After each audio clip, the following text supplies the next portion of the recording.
오늘 말씀의 제목을 한번 따라 하시겠습니까? 아직 끝나지 않았다고 하시는 하나님. 아직 끝나지 않았어 라고 우리에게 말씀하시는 하나님, 이런 제목으로 말씀을 나누기를 원합니다. 아버지도 목사고 아들도 목사인 그런 가정이 있습니다. 그때 아들 목사님이 아버지 목사에게 이런 얘기를 합니다. 아버지, 저 분당에 가면 이찬수 목사님이라고 하는 한국의 유명한 목사님이 있는데, 그 목사님의 아버님이 목사님이래요. 근데 시골의 교회를 개척하고 열심히 목회를 하며 성도들에게 애를 쓰면서 헌신을 했는데 40일 기도를 하게 됐답니다. 40일 기도를 하는데 안타깝게도 17일째 몸이 너무 허약해져서 그만 세상을 떠나고 말았다는 거죠. 그래서 그 이찬수 목사님이 늘 그런 고백을 한답니다. 우리 아버님이 목사님인데 그렇게 어렵게 목회를 하시고 성도를 위해서 늘 금식하며 기도하시다가 40일 금식 기도를 했는데 그만 17일째 몸이 약해져서 천국에 가셨다. 그 아버님은 눈물로 기도하며 그 열매를 정말 경험하고 누리지는 못했지만 아들인 내가 말도 안 되는 은혜를 하나님이 주셔서 이렇게 목회를 하고 있습니다. 이 모든 게 아버님이 헌신하셨던 열매 같습니다. 이런 고백을 하셨다고 합니다. 그래서 아버님, 저도 아버지가 목사잖아요. 그래서 아버지가 평생에 눈물을 흘려 헌신하셨던 그 열매들을 아들인 제가 누릴 것 같아요. 좋은 이야기로 한 거거든요. 그랬더니 그 아버지 목사님이 이렇게 말씀하더랍니다. 아들아, 내가 땀 흘려 헌신하고 열심히 하나님 앞에 열매 맺은 건 나 혼자 다 받아 먹을 거야. 나 혼자 먹을 거야. 너는 네가 열심히 땀 흘려 헌신해서 네가 열매 맺어서 그 열매는 네가 먹어. 보통 아버지들은 내가 열심히 땀 흘려 헌신한 아름다운 열매가 네가 많은 열매를 맺으면서 누렸으면 좋겠구나, 뭐 이렇게 말하지 않습니까? 근데 그 아버님은 내가 열심히 땀 흘려 노력해서 받은 열매는 나 혼자 먹을 거야. 너는 아버지 거 건드리지 말고 네가 열심히 헌신해서 하나님께 열매 맺어서 네 거는 네가 먹어, 그러더라는 거죠. 그 순간에 이게 우리 아버지 맞나? 뭐 그런 얘기를 잠깐 했다고 해요. 그러나 그 다음에 아버지가 이렇게 얘기하더랍니다. 아들아, 난 아직 안 끝났어. 하나님 맡겨진 사역이 아직도 내 앞에 어떻게 펼쳐질지는 몰라. 난 아직도 내게 주어진 사역을 위해서 달려가야 돼.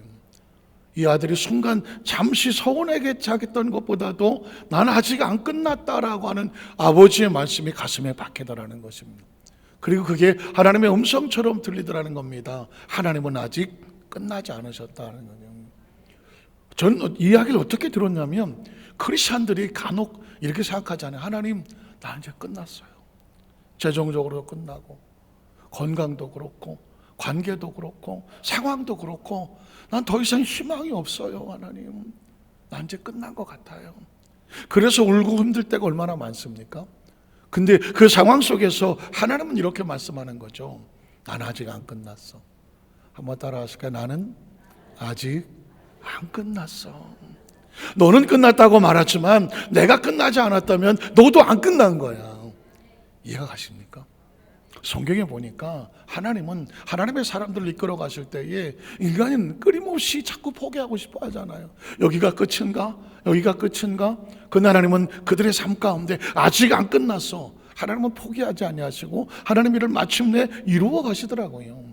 오늘 성경 속에 처음 등장하는 사람은 요셉입니다. 요셉에게 하나님께서 아직 끝나지 않았다 라고 말씀하시는 하나님의 모습을 발견하게 됩니다. 창세기 37장 18절로 24절에 보면 여기서도 요셉이 끝날 것 같아요. 읽어보겠습니다. 요셉이 그들에 가까이 오기 전에 그들이 요셉을 멀리서 보고 형제들이 뭐 하기를 꾀합니까? 죽이기를 꾀합니다. 죽인다는 얘기는 요셉을 여기서 끝내야 되겠어. 저 꿈 얘기한 자리 듣기 싫어 죽겠고 아버지한테 혼자 독차지하는 것도 꼴보기 싫고 우리가 여기서 요셉을 끝내버리자, 죽이기를 꾀했다는 것입니다. 그래서 그 다음 절을 보면 서로 이르되 꿈꾸는 자가 오는도다. 자, 그를 어떻게 하자? 죽여버리자니. 끝을 내버리자. 아유, 듣기 싫어져가지고 맨날 하나님 자랑하고 꿈꾼, 아유, 듣기 싫어. 그를 끝내버리자. 그래서 구덩이에 던져버리자. 우리가 말하기를 악한 짐승이 그를 잡아먹었다. 요셉은 끝났어요, 아버지. 요셉에 대한 미련을 버리세요. 아버지한테 가서 그렇게 말하자. 자, 그랬더니 그의 꿈이 어떻게 되는지를 우리가 볼 것입니다. 꿈얘기 하는데 아주 듣기 싫어 죽겠는데 요셉이 죽으면 그 꿈도 끝나지 않겠어? 끝을 내겠다는 것입니다. 자, 그 다음 절에 보면 루벤이 장남인데 듣고 요셉을 그의 손에서 구원하려 하여 이르되 우리가 그의 생명은 해치지 말자. 루벤이 또 그들에게 이르되 피를 흘리지 말자. 그를 광야 그 구덩이에 던지고 손을 그에 대지 말자. 장남인 루벤은 형제를 자기 손에 피를 묻히고 싶지 않아서 어쩌면 동생을 살리고 싶어서 그랬을지도 몰라요. 구덩이에 던지고 손대지 말자. 구덩이에 들어가면 살까요? 상황은 그렇게 넉넉하지 않습니다. 그 다음 절을 보면 그가 요셉을 그들의 손에서 구출하여 그의 아버지에게로 돌려보내려 함이었더라. 그런데 요셉의 형들에게 이르매 그 형들이 요셉의 옷, 그가 입은 채색 옷을 벗기고 그를 잡아 구덩이에 던졌는데 구덩이가 어떤 구덩이입니까? 빈 구덩이인데 그 속에 뭐가 없습니까? 물이 없었습니다. 구덩이에 던져진 곳에, 광야 구덩이에 던져져 놓고 물 한 모금 먹을 수 없는 상황이면 구덩이에 던져둬도 살겠습니까? 죽겠습니까? 그대로 놔두면 죽을 수밖에 없는 거죠. 르벤은 살리고자 했지만 구덩이에 던져진 요셉은 살 길이 없는 거죠. 제가 만약 여기서 그 상황을 봤다면 하나님, 요셉은 여기서 끝났네요. 르벤이 살리고 싶었지만 요셉은 이 구덩이에 들어가 절대 살지 못해요. 하나님 뭐라 그럴 것 같아요? 아직 안 끝났어. 저는 이 성경을 묵상하다가 하나님과 그 대화를 합니다. 요셉이 여기서 끝났는데요? 하나님 말씀합니다. 안 끝났어. 어떻게 안 끝나요? 기다려봐. 요셉을 건지는 사람이 나타날 거야. 어디서 나타나요? 그 다음 절을 보니까 이렇게 말합니다. 그들이 앉아 음식을 먹다가 눈을 들어본즉 한 무리의 이스마엘 사람들이 길르앗에서 오는데 그 낙타들이 향품과 유향과 몰락을 심고 애굽으로 내려가는지라. 유다가 나타납니다. 넷째 아들 유다가 자기 형제에게 이르되 우리가 우리 동생을 죽이고 그의 피를 덮어둔들 무엇이 유익할까? 자, 그를 이스마엘 사람들에게 팔고 그에게 손을 대지 말자. 그는 우리의 동생이요 우리 혈육이니라 하며 그 형제들이 그래, 찝찝하지. 우리 손에 피 묻히면 가슴 아프지. 그래서 어떻게 청종하였더라. 그때 미디안 사람 상인들이 지나가고 있는지라 형들이 요셉을 구덩이에서 어떻게 하고 끌어올리고, 거기서 죽을 줄 알았던 요셉을 누가 건집니까? 유다가 건져서 구덩이에 끌어올려서 어떻게 그 상인들에게 팔아버리자. 은 20의 그를 이스마엘 사람들에게 팔매 그 상인들이 요셉을 데리고 애굽으로 내려갔더라. 보십시오. 하나님, 요셉 끝났어요. 저 구덩이 들어가면 못 살아나와요. 근데 하나님 말씀하기를 아니야, 아직 안 끝났어. 요셉을 건질 사람이 생길 거야. 누가 생겨요? 유다가 생깁니다. 유다가 끄집어냅니다. 그럼 뭐예요? 구덩이에 아직 요셉이 거기서 죽고 끝나지 않았다는 이야기입니다. 자, 39장 1절에 보면 자, 요셉이 애굽으로 내려가잖아요. 이끌려 애굽에 내려가며 바로의 신하 진위대장 애굽 사람 보디발이 그를 데려간 이스마엘 사람의 손에서 요셉을 샀더라. 어떻게 보이십니까? 요셉에게 잘된 일 같아요? 아니면 요셉은 여기서 끝날 것 같아요? 요셉은 여기서 끝나는 겁니다. 왜냐하면 노예로 끌려가는 사람의 로망은 뭐예요? 아주 허술한 사람한테 끌려가 갖고 거기 밤에 눈치 봐서서 몰래 도망가는 게 그 노예에겐 제일 좋은 거예요. 그런데 밥만 먹고 경비만 사는 이 시위대장 집에 끌려 들어가면 몰래 도망쳐 나올 확률이 1도 없는 거죠. 아마 같은 노예들은 말했을 겁니다. 요셉이 시위대장에 팔려가는 걸 보고 야, 저건 무슨 전생에 무슨 죄를 졌길래 저렇게 재수가 없어도 지질이 없냐, 이렇게 말했을지도 모릅니다. 왜냐하면 이젠 한 번 들어나오면 절대로 살아나올 일이 없는 상황입니다. 자, 하나님 보세요. 애굽에 내려갔지만요, 밥만 먹고 경비 쓰는 그 집에 끌려갔어요. 요셉이 살 것 같아요? 요셉 끝났어요. 요셉 포기하세요. 하나님 뭐라 그럴 것 같아요? 아직 안 끝났어. 내가 끝나지 않으면 끝난 게 아니야. 그러면 아니 여기서 어떤 길이 있는데요? 그 다음 줄에 뭐라고 말합니까? 야훼께서 누구와 함께 하심으로? 요셉과 함께 하심으로. 이 단어는 모든 사람이 요셉이 끝났다고 말하는 것을 종식시켜버리는 거예요. 불식시켜버리는 거 봐. 안 끝났어. 사랑하는 성도 여러분, 오늘 저와 여러분의 삶의 전 가운데 가장 강력한 게 뭔지 아십니까? 하나님이 우리와 함께 하신다는 거예요. 저는 우리 성도들이 예배에 참석을 하면서 가장 머릿속에 인식과 사고 속에 갈 수 있는 모든 감각 속에 채워 넣어야 될 것은 뭐냐? 하나님이 우리와 함께 하신다는 거예요. 하나님 나와 함께 하신다는 것이죠. 제가 지난 금요 차례배에도 말씀을 드렸는데요, 최근에 강대상에 엎드려서 설교하기 전에 예배에 올라와서 엎드리면 어느 순간에 하나님이란 단어가 제 온몸을 그냥 점령해버려요. 깜짝 놀라는 거죠. 뭐 기도할 내용이 많잖아요. 그런데 불구하고 어느 순간에 제가 하나님 하니까 그걸로 끝나더라고. 우리는 하나님 앞에 예배하러 나왔잖아요. 하나님을 찬양하는 거잖아요. 하나님께 기도하는 대상이 누굴까요? 하나님이잖아요. 예배 대상이 누굴까요? 하나님이잖아요. 우린 누구의 자녀일까요? 하나님의 자녀잖아요. 이 교회는 뭐 하는 곳일까요? 하나님께 예배하는 곳이잖아요. 이 교회의 존재 목적, 모든 예배의 존재 목적, 저와 여러분의 존재의 목적 하나님이거든요. 여러분은 지금 이 시간에 예배에 참석을 하면서 뭐 좋은 소리 들을까? 아유 뭐 은혜로운 걸 들을까? 뭐 감동이 있을까? 여러분 그게 아닙니다. 하나님으로 채우는 겁니다. 내가 하나님과 함께 있다. 어떤 상황에 있다고 할지라도 하나님 내가 함께 있다. 이걸 인식하려고 있는 거예요. 예배에 참석해서 뭐 10시간 앉았다 돌아간다고 할지라도 하나님 나와 함께 했다는 인식이 없으면 그건 예배가 아닌 거예요. 하나님 앞에 눈물로 고백하는 가운데 내 상황이 죽을 지경이고 감옥 같은 곳이고 내가 모든 걸 잃어버린 것 같은 상황이라고 할지라도 이것도 없고 저것도 없고 난 아무것도 없는 것 같아요. 내 인생은 끝난 것 같아요 라는 상황 가운데 하나님은 여전히 나와 함께 하신다. 이걸 내가 인식해내는 거예요. 이걸 인식해내면 세상에 두려울 게 없는 거예요. 아무리 뭐 경비만선 시대당 집에 있다고 할지라도 모두가 저건 끝났다고 말하지만 하나님께서 요셉과 뭐 하심으로? 함께 하심으로. 이 단어로 인하여 누구도 손을 못 대는 겁니다. 누가 손을 대겠습니까? 하나님이 함께 하시는 그 존재에 감히 누가 손을 대겠습니까? 기억하셔야 돼요. 우리가 예수를 믿는 목적 중에 하나는 뭐냐? 하나님 나와 함께 하시다는 인식을 하기 위해서. 여러분 보십시오. 우주가 아무리 넓어도요 눈 감으면 아무것도 안 보여요. 귀에만 벨소리가 다 들려도 귀가 막히면 아무것도 안 들립니다. 감각이란 그런 거예요. 눈을 뜨면서 온 세상이 보이는 거예요. 귀가 열리면서 모든 소리가 들리는 거예요. 신앙의 모든 핵심은 뭐냐? 초점은 뭐냐? 하나님이라는 단어예요. 하나님을 인식해내면 이 세상의 모든 것들이 어떤 것도 우리를 두렵게 할 게 없는 거예요. 왜? 하나님이 그 우주 안에 모든 것을 주관하고 다스리는. 우리 어디서 만삭교회 성도들은 나는 어느 교회를 다녀요 교인이 아니라, 신앙생활 몇 년 했어요 신앙생활을 잘하는 것이 아니라, 내가 성경학교를 어디까지 했어요 그게 아니라, 지금 이 순간에 나는 하나님이란 존재를 기억합니다. 느낍니다. 믿습니다. 하나님 알아 있습니다. 나의 존재 자체는 하나님으로 인하여 존재합니다. 나의 모든 인식과 사고와 과거, 현재와 미래의 의미는 하나님 안에 있습니다. 믿으십니까? 이게 모든 것을 해결해 나가는, 요셉이 과거, 현재, 미래 어떤 것들도 보장된 건 아무것도 없어요. 그런데 이 단어 하나는 그의 과거, 현재와 미래를 보장합니다. 하나님의 요셉과 뭐 하심으로?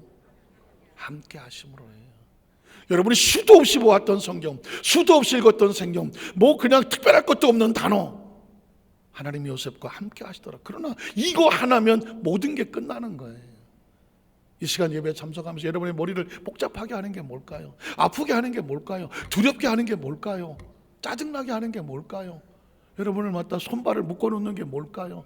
난 아무것도 못할 것 같아. 앞뒤도 못 나게 만드는 게 뭘까요? 그게 여러분과 저 의식을 가로졌지만 이 의식을 한 방에 날릴 수 있는 건 뭐냐?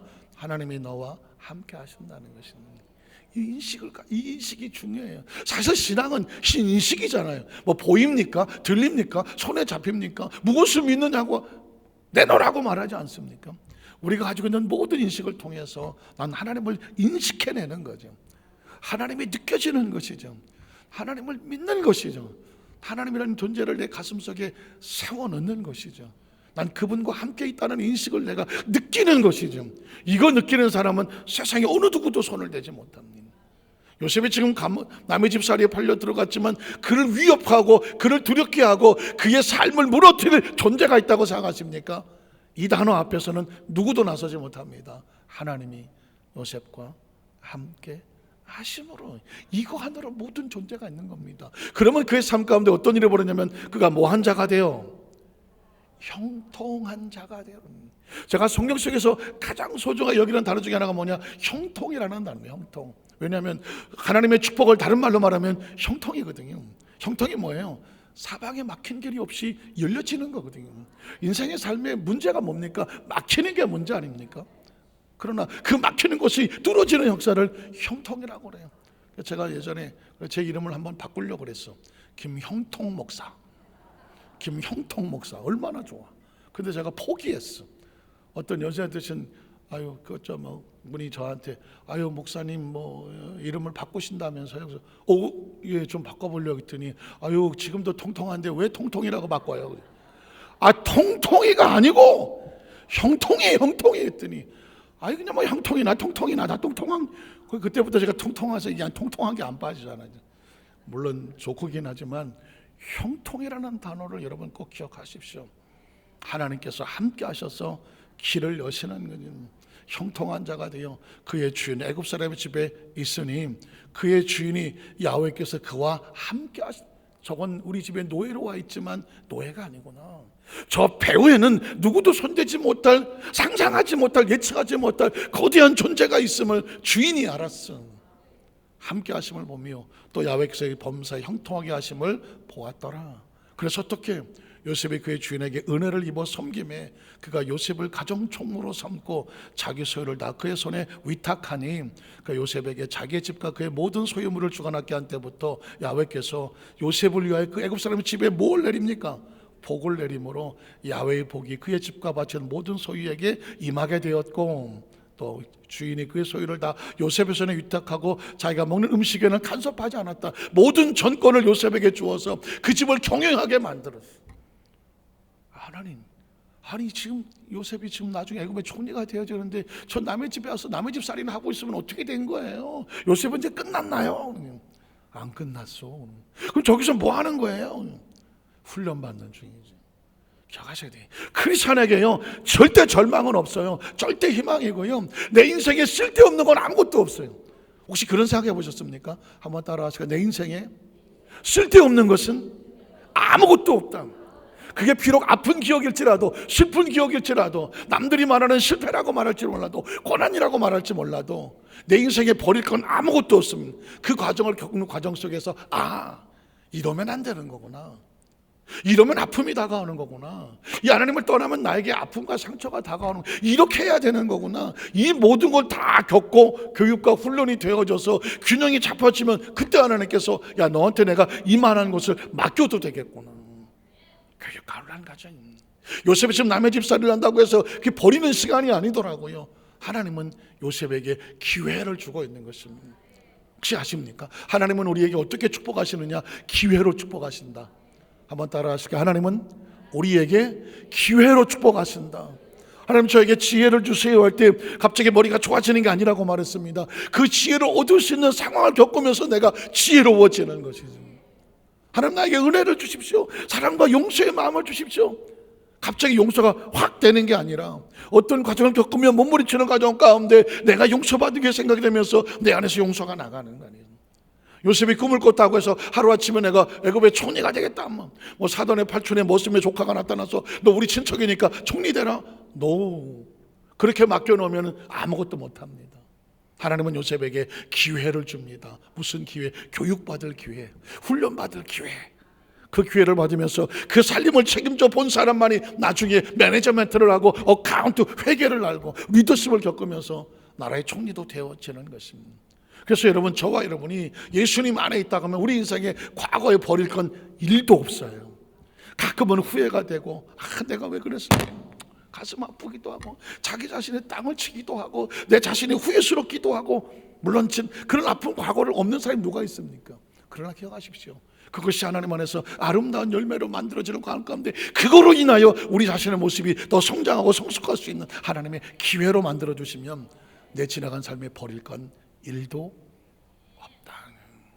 요셉의 생애는 지금 방황하지 않습니다. 시간을 허비하고 있는 게 아닙니다. 가장 하나님 원하는 모습을 향하여 채곡 올라갈 뿐입니다. 당장 보기엔 남의 집살림처럼 보이고 실패한 것처럼 보이고 끝난 것처럼 보이지만 요셉의 생애는 끝나지 않습니다. 왜? 하나님이 함께 하심으로. 그래서 그 다음 절에 보면 또 볼까요? 그 다음 절에 볼까요? 그의 주인이 자기 아내에게 자기 이르기를 당신의 종이 내게 이같이 행하였다는 말을 듣고 이 보디발 아내가 요셉을 유혹하다가 잘 안 되어지니까 오히려 거꾸로 성폭행범을 몰아서 지금 감옥에 쳐넣는 장면이거든요. 이같이 행했다는 말을 듣고 심히 노한지라. 요셉의 주인 보디발이죠. 그를 잡아다가 옥에 가뒀다. 이 옥은 어떤 옥입니까? 왕의 죄수를 가두는 곳이었더라. 한 번 들어가면 절대로 나올 수 없는 것. 그 감옥으로 끌려 들어갈 때 사람들이 이렇게 말하지 않았겠습니까? 아이고 그나마 좀 사는 것 같으니 하나님 요셉도 끝났어요. 저 왕의 감옥 어떤지 아시잖아요. 한 번 들어가면 절대 나올 수 없어요. 끝났어요. 야하십니까? 전 성경에 대화가 딱 두 개던데요. 하나님 끝난 것 같아요. 네가 보기에 그래? 네. 내가 보기에는 안 끝났는데. 한번 따라하세요. 내가 보기에는 아직 안 끝났어. 기억하십시오. 지금 저와 여러분의 마음 가운데 슬픔이 다가오고 절망이 다가오고 억울함이 다가오고 뭔가 불안하고 초조할 때 나 끝났나 싶을 때 들으십시오. 하나님의 음성을 기억하십시오. 난 아직 안 끝났는데. 성경은 그 얘기를 지금 하고 있는 거예요. 요셉은 분명히 끝났어요. 왕의 감옥에 처박혔는데 누가 왕이 아니면 못 끄집어내는데 요셉이 무슨 희망이 있겠습니까? 그런데 성경은 말합니다. 요셉이 옥에 갇혔으나 끝난 것처럼 보이나 그 다음 절에 보면 야훼께서 요셉과 뭐 하심으로 함께 하심으로. 오늘 저와 인생을 살아가면서 딱 하나 붙잡을 게 있다고 하면 하나님을 붙잡으시길 바랍니다. 하나님과 함께. 이건 뭐 어떻게 붙잡는 거예요? 그럼 하나님 편으로 달려 들어가는 거예요. 하나님 옆에 서 있는 거예요. 말씀을 붙잡고 하나님 안에 있는 거예요. 의식과 사고가 하나님께서 원하는 곳에서 벗어나지 않는 거예요. 천국은 침노하는 자의 것이라고 말합니다. 천국은 침노하는 자의 것이에요. 하나님이 기뻐하시고 원하시는 것이 무엇인지 성경을 듣다가 보면 아 이렇게 하는 건가? 이렇게 하나씩 깨달아지잖아요. 여러분 십계명이라는 단어도 굉장히 어려운 단어 같지만 내 앞에 다른 신 두지 마. 하나님 떠나지 말라는 거잖아요. 다른 신 앞에 절하지 마. 하나님 위에 다른 걸 마음에 품지 말라는 거거든요. 다른 게 하나님과 함께 한다는 것도 딴 게 아닙니다. 나의 삶의 가장 소중한 존재가 하나님인 것을 고백을 하고 예배는 그 의식을 고백하고 간증하는 것이고요. 내가 어디 있어도 하나님의 사람인 것을 내가 고백하고 선포하고 살아가는 거예요. 내 의식과 사고를 할 때 하나님은 어때 이걸 기뻐하실까? 하나님 원하시는 것인가? 하나님을 인식하고 그 기준에 따라 행동하는 거예요. 그게 하나님과 함께하는 거예요. 우리가 하나님과 함께하면 하나님 우리와 함께 하시는 것 같아요. 오늘 그래서 요셉과 함께 하시고 그에게 인자를 더하사 간수하게 은혜를 받게 하셨더라. 그 다음 절에 보면 그래서 어떻게 간수상이 옥중제사를 다 요셉의 손에 맡게 물어 그의 재반 사물을 요셉이 다 처리하고 간수상은 그의 손에 맡긴 것을 무엇이 살펴보지 아니하였으니 이런 야훼께서 요셉과 뭐합니까? 함께라는 거예요. 감옥이라도 왕의 감옥이라도 그를 상처 입히거나 그를 절망하고 좌절하고 낙심하게 못하는 이유가 뭐예요? 하나님이 그와 함께 하심으로 야훼께서 그를 범사에 뭐하게 하셨더라? 형통하게 하셨더라는. 여의도 순만사교회 성도들은요 어디 갖다 놓으면 목이 꼿꼿해야 돼.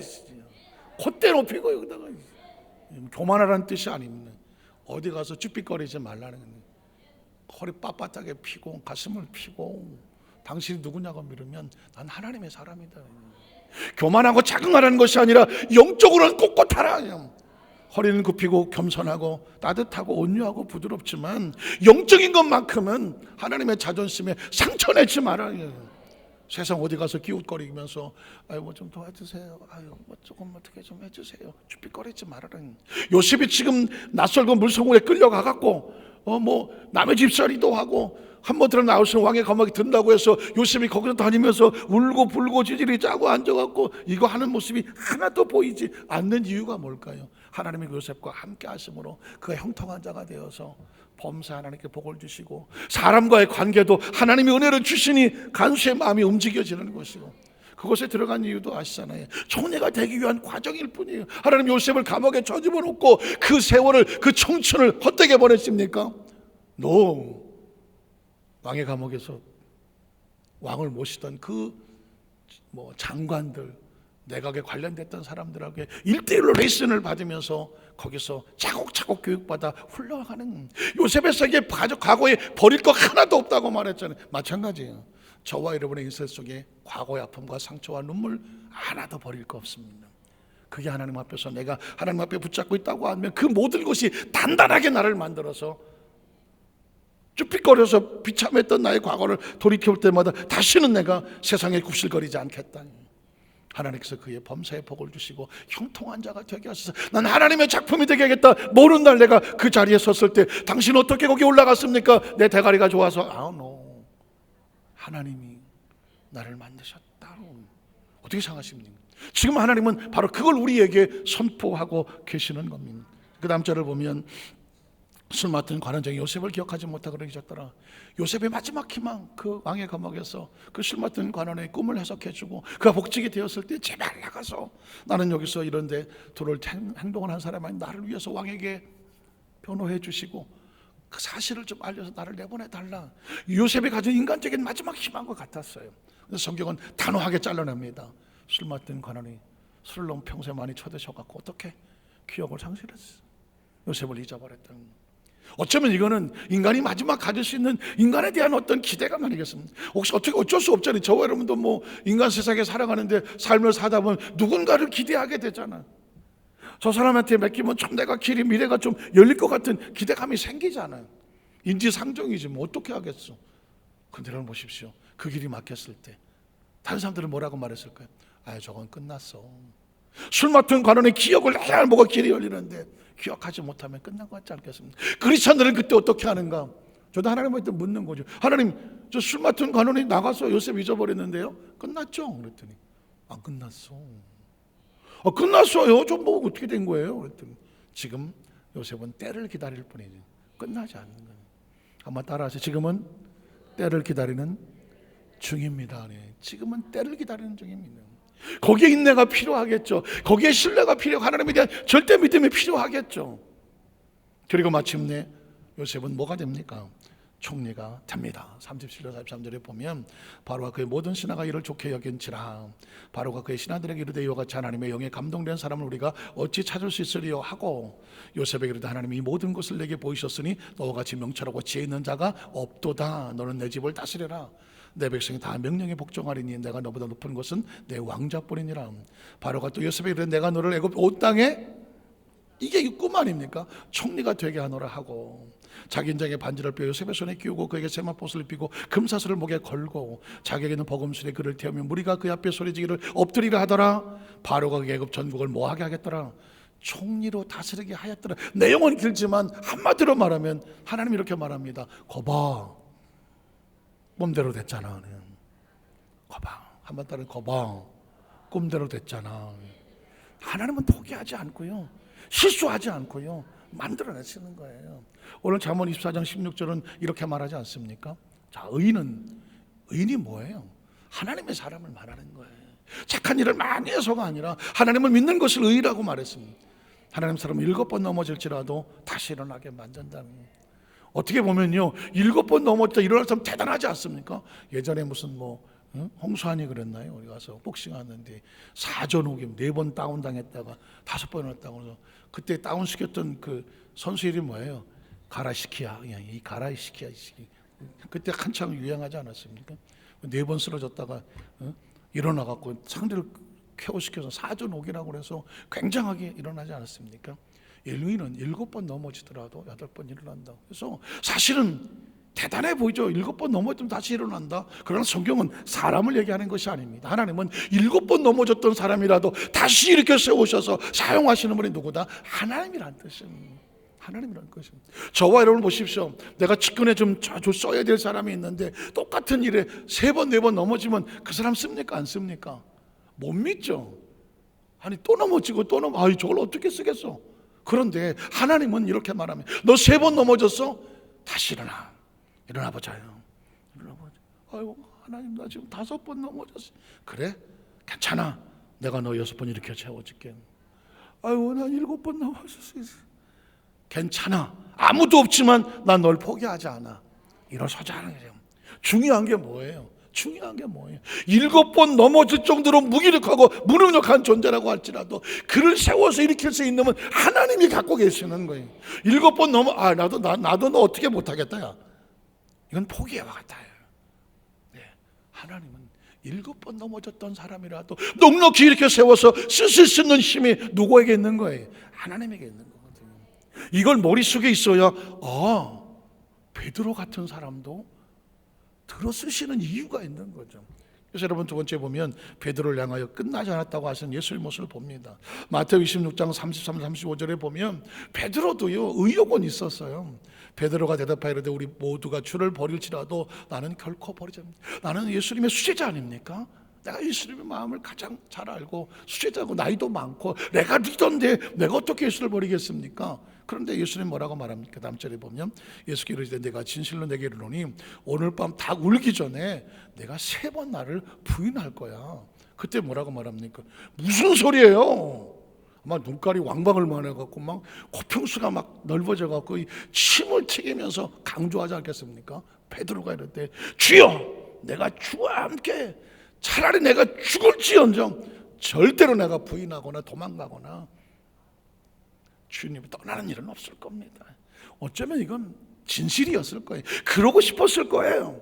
근데 여러분 아시는 것처럼 그 다음 절에 보면 베드로가 어떻게 합니까? 죽음 앞에서 초라하게 도망치지 않습니까? 그 다음 절을 보면 베드로가 바깥들에 앉았더니 한 여종이 나와. 그것도 한 여종이라고 말하죠. 나와 이르되 너도 갈릴 사람 예수와 함께 있었도다 하거늘 어떻게 할 거예요? 아까 내가 부인하지 않고 내가 주와 함께 죽을지언정 그거 다 어디 갔어요? 사람이 거꾸로지는 거는 한순간이에요. 죽음이라고 하는 자기 약점 앞에 무너지는 거죠. 베드로가 모든 사람 앞에 부인하여 이르되 나는 내가 무슨 말을 하는지 알지 못해. 아마 차디차게 말했겠죠. 뭔 소리요 시방? 뭔 소리야, 사람 잘못 봤구만. 그러지 않겠습니까? 그리고 이제 빨리 묘문을 하고 도망을 치려고 앞문까지 빠르게 나아가는데 또 한 여종이 그를 붙잡고 거기 있는 사람들에게 이보시오 사람들 여기 예수의 제자가 있어. 이 사람은 나사렛 예수와 함께 있던 걸 내가 보았어. 똑똑히 보았어. 그래서 여러분 어떻게 합니까? 다음 주에 보니까 베드로가 그 상황이 심각하지 않습니까? 목소리를 올려가면서 내가 맹세한다. 하늘에 맹세하고 땅에 맹세하고 난 저자를 모르고 나는 그 사람을 알지도 못한다고. 한쪽의 양심은 팍 떨려지지만 빨리 여기서 도망을 쳐야 돼. 내가 살아야 되겠다는 것밖에 없으니까. 이건 뭐 도덕도 없고 윤리도 없고 맹세도 없고 신앙도 없고 사명도 없고 직분도 없어. 도망치라는 거예요. 그 사람을 알지 못한다는 거예요. 그리고 뛰쳐나가는데 이건 또 한 사람이 옆에 있다고 외칩니다. 베드로에게 딱 붙잡고 여보시오 당신 그 도당 아니야? 내가 그 말소리 그 갈릴리 사투리 쓰는 거 보니까 당신도 예수의 제자구만. 당신 말소리가 그걸 증명하잖아. 그렇게 소리를 지른 이제 베드로는 큰일 났습니다. 여기서 뭐 그냥 사생결단하고 저주하는 거 아닙니까? 저주하고 침을 맺고 내가 저 사람을 알면 내 손가락에 장을 지잖아 하면서 그냥 온갖 소리를 치면서 나는 그 사람을 도무지 몰라. 그리고 그냥 뒤도 안 돌아보고 도망을 쳐서 튀어나왔는데 성경은 말하기를 그 시간에 뭐가 울었습니까? 닭이 울었다고 말하거든요. 그래서 그 다음 절에 보니까 베드로가 예수의 말씀에 닭 울기 전에 내가 3번 나를 부인하리라 하시면 생각나서 밖에 나가서 심히 통곡을 합니다. 이 통곡의 의미를 알겠습니까? 하나님 나 정말 부인하고 싶지 않았어요. 예수님과 함께 내가 예수의 제자라고 그러며 십자가에 매달리고 어떻게 같이 가고 싶었어요. 그런데 내가 안 돼요. 내가 이렇게 비굴하고 비참하고 이 연약한 놈인지 나는 몰랐어요. 그리고 자기 가슴을 치며 말하자. 야 이 베드로야 그렇게 나약한 놈이냐.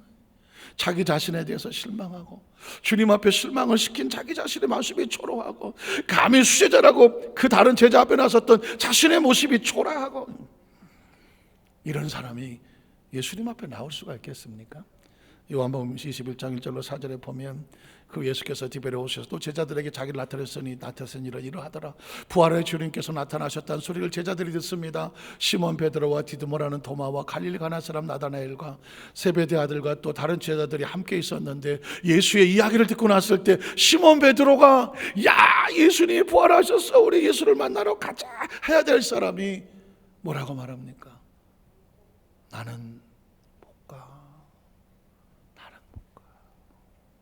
자기 자신을 알잖아요. 혹시 여러분 경험해 보셨습니까? 크리스찬이야, 내가 믿음이 좋아, 열심히 있는 직분자야, 크리스찬이야. 그런데 불구하고 하나님 앞에 너무 허무하게 넘어져서 유혹에 넘어지기도 하고 세상에 넘어지기도 하고 자기 자신의 그 연약함에 넘어지기도 했어. 그 내가 주님 앞에 나가야 돼. 그런데 내가 어떻게 나가?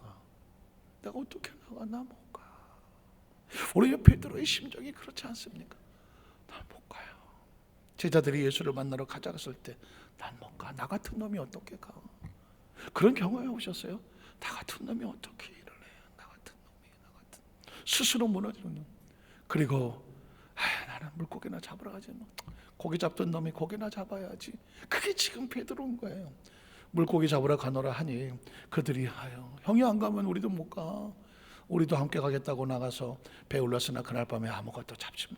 마음이 피투성인데 그물질은 되겠습니까? 그물을 헛그물질을 하고 있는데 고기가 잡히겠습니까? 베드로는 고기가 문제가 아니고 이 찢어지는 자신의 처절한 피투성의 가슴을 어디 가서 달랠 길이 없어서 그 새벽 바다 밤새도록 바다에 자기 가슴을 맡기는 거죠. 날이 새어갈 때 예수께서 바닷가에 섰으나 제자들이 예수인지를 알지 못하는지라. 그 다음 절에 보면 예수께서 이르시되 얘들아 너에게 고기가 있느냐. 참 예수님은 아마 제가 옆에 있으면 이랬을 거예요. 아니 고기가 어디라고 와요? 다 끝났어요. 저런 놈 다시 상동하지 마세요. 저 나쁜 놈이에요. 저거 예수를 뭐 수제자라고 따라다니던 놈이 말이야. 어떻게 그럴 수가 있어요? 예수님 다른 사람 찾으세요. 그렇지 않습니다. 어디 여기 왜 왔어요 여기? 그런데 예수께서 그 제자를 찾아오셔서 그에게 뭘까요? 난 베드로를 포기하지 않는. 베드로는 아직 안 끝났거든. 예수께서 얘들아 너희에게 고기가 있느냐 대답하다 없나이다. 이르시되 그물을 배 오른편에 던지라 그러면 잡으리라 하시니 이에 던졌더니 물고기가 많아 그물을 풀 수가 없었더라. 예수께서 사랑하시는 그 제자 요한이거든요. 요한이 듣다 보니까 예수님인가 봐. 베드로에게 이르되 주님이라고 하시니 시몬 베드로가 벗고 있다가 주님이란 말을 듣고 겉옷을 드러내 바다로 뛰어내려 배를 가지고 나서 될지도 불구하고 예수님 앞에 이제 피할 수가 없으니까 그때 조 목사님이 요한복음 21장 강의하실 때 보니까 베드로가 왜 물속에 뛰어들었을까? 이 모습으로 예수를 만날 수가 없어. 그 겉옷을 입고 물속에 뛰어 들어가서 온몸이 젖었어. 새벽에 그 바닷물에 들어가서 나왔으니 온몸이 젖어서 물에 빠진 생쥐같이 초라하고 물기를 철철 흘리고 있을 거 아니겠습니까? 이게 자기 자신의 모습이. 주님 앞에 감히 나설 수 없어서 그 물에 빠진 생쥐처럼 초라한 모습으로 나가는 거예요. 그게 뭘까요? 주님 난 끝났어요. 난 이제 아무 희망이 없어요. 그런 모습이거든요. 자, 그런데 그 다음 절에 보니까 이제 베드로에게 사명을 다시 맡기시더라고요. 그들이 조반 먹으니 예수께서 시몬 베드로에게 이르시되 요한의 아들 시몬아 내가 이 사람들보다 나를 더 사랑하느냐. 난 너를 아직 포기하지 않았는데 네가 나를 이 마음을 받아줄 수 있겠느냐. 주님 그러하이다. 내가 주님을 사랑한다. 주님께서 아시나이다. 나는 주님을 사랑한다고 말할 수가 없어요. 왜? 고백했다가 그 장담했다가 도망쳤던 모습이 있대. 지금 내가 사랑한다고 그랬다가 나중에 또 어떤 일을 또 도망가면 어떡해? 난 자신이 없어요. 난 끝났어요 주님. 그리고 예수님 말합니다. 내 어린 양을 먹여. 예수님은 집요하지 않습니까? 우리가 봐도 끝난 사람인데 예수님이 이렇게 말합니다. 아직 안 끝났어. 그 다음 절을 보니까는 또 두 번째 요한의 아들 시몬아 내가 나를 사랑하느냐 하시니 이르되 주님 그러하이다. 내가 주님을 사랑한 줄 주님께서 아시나이다. 이르시되 내 양을 치라 하시고 또 세 번째 이르시되 요한의 아들 시몬아 내가 나를 사랑하느냐 하시니 주께서 세 번째 내가 나를 사랑하심으로 이게 그냥 대화가 아니구나. 베드로가 근심하여되 주님 모든 걸 아시잖아요. 내가 얼마나 초라한 놈인지 비겁한 놈인지 나약한 놈인지 주님을 세 번이나 부인했던 그 놈인데 내가 주님을 마음으로 사랑하는 줄을 주님께서는 아시잖아요. 예수님께서 내 양을 먹이라는 건 난 아직 안 끝났거든. 여러분 기억하십니까? 내 양을 먹이라. 그 다음 절에 보면 그래서 내가 진실로 너에게 이르노니 내가 젊어서는 스스로 띠띠 원하는 곳으로 다녔거니와 늙어서는 내 팔을 벌리니 남이 내게 띠띠 원하지 아니하는 곳으로 데려가리라. 이 말씀을 하시면 베드로가 어떠한 죽음을 하나님께 영광 돌릴 것을 가리키심이더라. 이 말씀을 하시고 베드로에게 이르시되 나를 따르라 하시니 베드로가 돌이켜 예수께 사랑하는 그 제자가 따르는 것을 보니 그는 만찬 속에서 예수의 품에 의지하여 주님을 파는 자가 누구오니까 묻던다더라. 이에 베드로가 그를 보고 예수께 여짜오되 주님 이 사람은 어떻게 되겠사옵나이까? 예수께서 이르시되 내가 올 때까지 그를 머물게 하고자 했던 내가 무슨 상관이냐? 너는 나를 따르라. 이 메시지는 뭘까? 베드로같이 이렇게 무너져버린 사람도 과연 희망이 있을까? 이게 메시지거든요. 그런데 예수님은 그 사람을 붙잡고 하나님의 일을 해냅니다. 여러분 아시는 것처럼 그래서 사도행전에 보면 2장 34절에 보면 이 처참하게 깨져버린 것 같은 그 베드로의 입술을 통하여 수많은 영혼이 하나님께로 돌아옵니다. 그런 이스라엘 온 집은 확실히 알지니 너희가 십자가에 못 박은 예수를 하나님의 주와 그리스도가 되게 하셨느니라 아니라, 그들이 이 말을 듣고 마음에 찔려서 도대체 그 베드로 더럽고 추하고 부인하던 그 입술로 복음을 전했을 뿐인데 어떻게 사람들의 마음이 움직여집니까? 이건 베드로의 능력이 아니거든요. 그 처참히 무너진 베드로를 사용하여 역사하시는 하나님의 능력이거든요. 그 마음에 찔려 베드로와 다른 사람들이 물어 이르되 형제들을 우리가 어찌할까 하거늘 베드로가 이르되 너희가 회개하여 각각 예수 그리스도의 이름으로 침례를 받고 죄사함을 받아라. 그러면 성령의 선물을 받을 것이니 이 약속은 너희와 너희 자녀와 모든 먼 데 사람 곧 주 우리 하나님이 얼마든지 부르신 자들에게 하시는 것이라 하고, 또 여러 말로 확증하며 권하 이르되 너희가 이 패역한 세대에서 구원을 받으라고 하니, 그 말을 받은 사람들은 침례를 받으며 그 베드로의 말씀 한마디에 신도의 수가 3,000이나 하나님께로 돌아오고, 그들이 사도의 가르침을 서로 교제하고 떡을 떼며 오로지 기도하기를 힘쓰는 공동체가 생겨나는 것입니다. 말씀을 정리하기를 원합니다. 이렇게 무너버진 베드로도 하나님께서 이렇게 세워서 그를 도구로 사용할 수 있다면 너도 사용할 수 있다는 거죠. 나도 베드로도 일어섰다면 누구도 일어설 수 있다. 우리도 일어설 수 있는 거죠. 베드로가 쓰임을 받았다면 우리도 쓰임을 받을 수 있는 것이고, 베드로를 포기하지 않으시면 저와 여러분을 여전히 포기하지 않으시는. 사실은 말씀을 묵상하면서 많이 울었어요. 7번 넘어져도 8번을 한다고 우리가 7번만 넘어져 봤겠습니까? 제가 가만히 생각해 봤어. 셀 수도 없어. 저는 한 70번 넘어진 것 같아. 한 70번 70번도 그것도 많이 깎아서 70번이야. 수도 없이 꼬꾸라지고 넘어지고 절망하고 좌절하고 몸부림치거나 부끄럽고 창피하고 한 70번도 더 넘어졌을 것 같아요. 근데 어떻게 여기까지 와 있을까? 하나님이 세워서, 이렇게 세우신 분은 하나님이에요. 사용하시는 분도 하나님이고 역사하시는 분도 하나님이거든요.